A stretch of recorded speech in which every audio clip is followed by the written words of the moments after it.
ഉത്തരാഖണ്ഡിലെ രുദ്രപ്രയാഗിൽ tempo van നദിയിലേക്ക് മറിഞ്ഞ് 10 പേർ മരിച്ചു. വാഹനത്തിൽ 17 യാത്രക്കാർ ഉണ്ടായിരുന്നു. നിതിൻ അംബുജൻ ഡൽഹിയിൽ നിന്ന്. നിതിൻ, വിവരങ്ങൾ.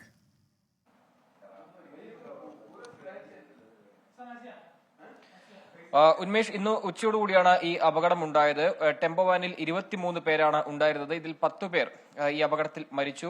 നിയന്ത്രണം വിട്ട വാഹനം അളകനന്ദ നദിയിലേക്ക് മറിയുകയായിരുന്നു. ഉടൻ തന്നെ സംസ്ഥാന ദുരന്ത നിവാരണ സേനയും പോലീസ് നടത്തിയ രക്ഷാപ്രവർത്തനം നടത്തി. പക്ഷേ 10 പേരുടെ ജീവൻ നഷ്ടപ്പെടുന്ന ഒരു സാഹചര്യമുണ്ടായി.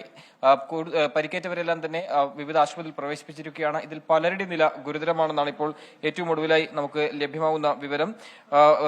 ഋഷികേശ് ബദ്രിനാഥ് ദേശീയപാതയിലെ രുദ്രപ്രയാഗിലാണ് ഈ അപകടം സംഭവിച്ചത്. നിയന്ത്രണം വിട്ടാണ് ടെമ്പോ വാൻ ഇത്തരത്തിൽ അളകനന്ദ നദിയിലേക്ക് മറിഞ്ഞത്. എന്തായാലും കൂടുതൽ വിവരങ്ങളെല്ലാം തന്നെ വൈകാതെ അറിയിക്കുമെന്ന് ഇപ്പോൾ സംസ്ഥാന പോലീസ് മേധാവി അറിയിച്ചിട്ടുണ്ട്. എന്തായാലും നിതിൻ അംബുജനാണ് വാർത്തയുടെ വിശദാംശങ്ങൾ നൽകിയത്.